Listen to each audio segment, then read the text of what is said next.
Galactic Federation University on Epsilon Delta, this is the relevant section to your data request, Captain.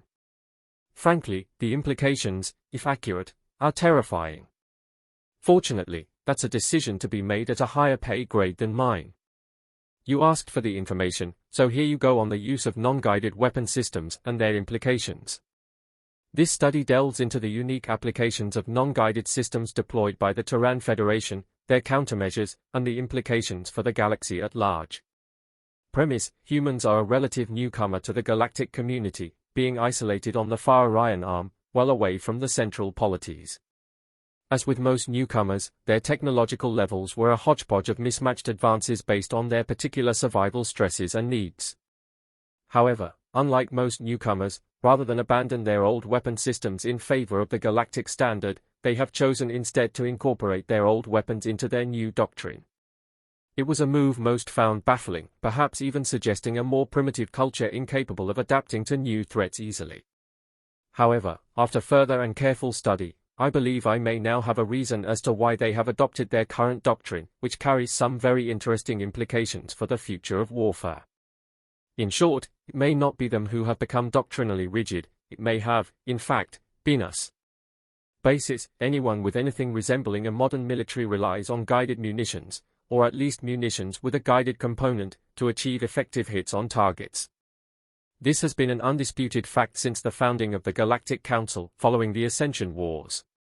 The ships that won that war were equipped with guided munitions and have maintained their superiority ever since. The reason is quite simple: space is vast, and engagement windows for guided munitions are simply larger than for non-guided munitions. Non-guided munitions can be dodged with even the slightest course correction at any reasonable distance. Even as close as a light minute, a kinetic weapon will still take many minutes to arrive at any theoretical intercept point to generate a hit. Thus, the navigator need only make the slightest correction during that time to render the weapon entirely ineffective. You would need to be within boarding range for kinetics to have any hope of achieving a hit. Challenges with non-guided munitions: there are other weapon systems that are not guided, such as C-fractional weapon systems like plasma launchers, which can be launched at much higher speeds than solid slug projectiles, and directed energy weapons such as lasers, phasers, and grazers. However, these weapons have their downsides as well. They cannot be dodged simply due to sensor lag. By the time your sensors report that the enemy has fired, their weapon system is already upon you. Although the C-fractional systems at least have some time gap at medium or greater ranges, say 5 to 10 light minutes, they would only be useful at shorter ranges regardless. However, they are burdened by basic ship construction itself. Space, despite being described as empty, isn't.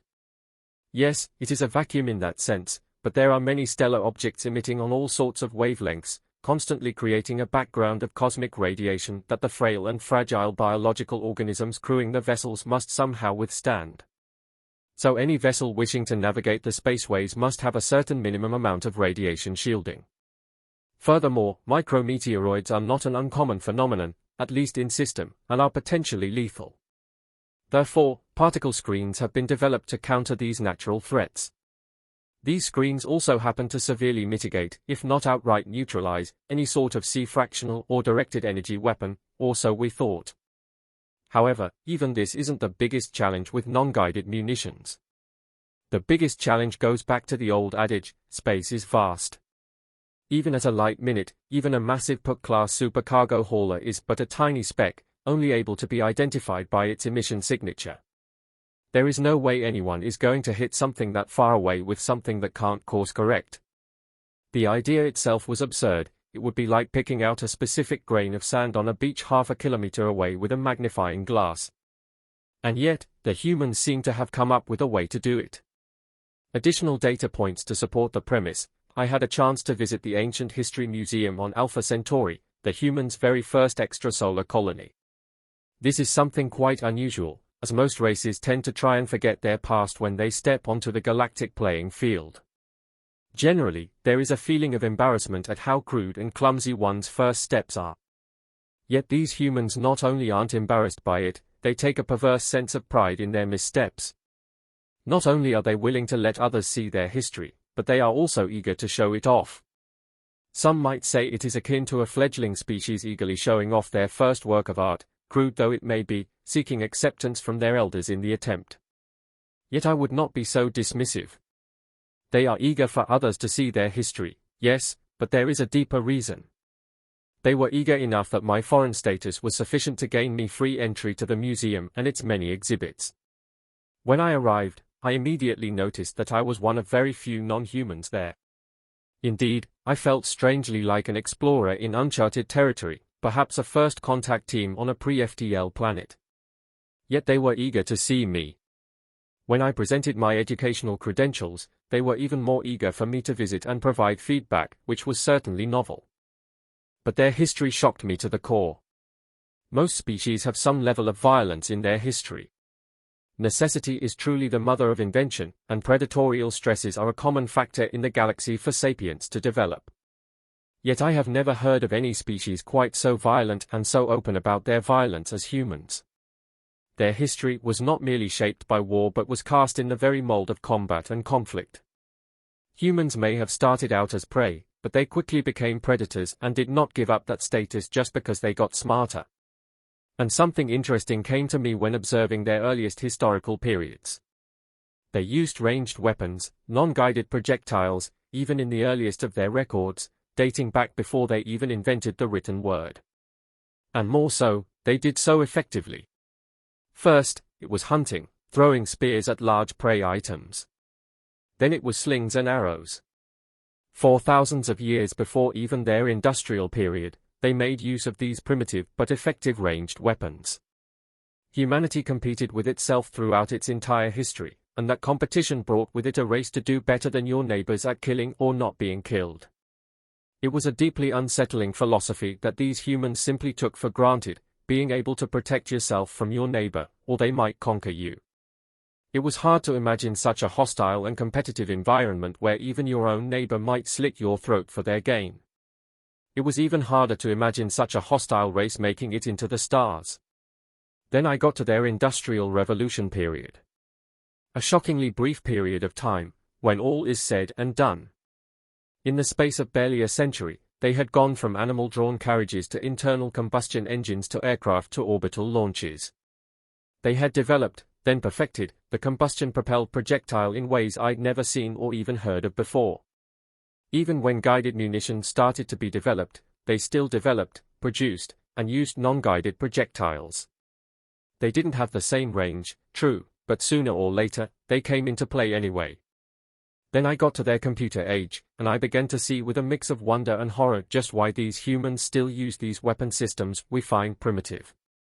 Guided weapon systems being shot down by non-guided point defense was nothing new, although it was generally seen as a final layer of defense, spitting into the wind, as some would call it, in the hopes that a saturation attacks leakers might find themselves yet again blunted and their numbers reduced. However, what fascinated me was the use of non-guided projectiles being fired over the horizon at targets the shooters could not see. And despite any lack of a guidance package on the projectile, still being able to hit moving and even evading targets by being able to calculate not just where their target was but where it would be. The concept was horrifyingly simple: a body in motion must continue in motion unless an outside force acts upon it. Momentum and inertia are inescapable laws that govern motion, which gives a relatively limited window of potential trajectories. An object that already possesses a vector may shift that vector to traverse from one point to another. From this, you can further narrow down the potential degree of vector delta by the limitations of the crew of a given vessel. There is only so much stress a biological organism can withstand, after all, which puts an even stricter upper limit on the capacity to alter one's trajectory that much. At least, that has been the theory. Yes, but it still covers too wide a volume of space to reliably score a hit on an enemy with a weapon system that cannot be guided onto the target, or so we thought.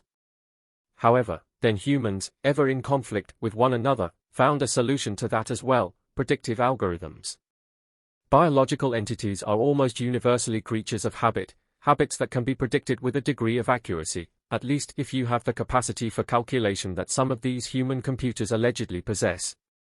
To the humans, the maximum effective range of a non-guided projectile is not measured by the furthest possible distance that projectile can be fired. Rather, it is measured by the effective range of that predictive algorithm to identify where the target is likely to move and how long it will take for the projectile to reach that point. Any deviations from that point are punished by additional weapons fire until either the target is destroyed, or the enemy is forced into a position where it has no good vectors left and must accept a hit from the otherwise relatively primitive system. Furthermore, while they do have guidance systems, they often employ non-guided weapons in a different and most brutal way, in keeping with their violent history. It is less about actually hitting the target so much as filling as much volume of space with projectiles as possible.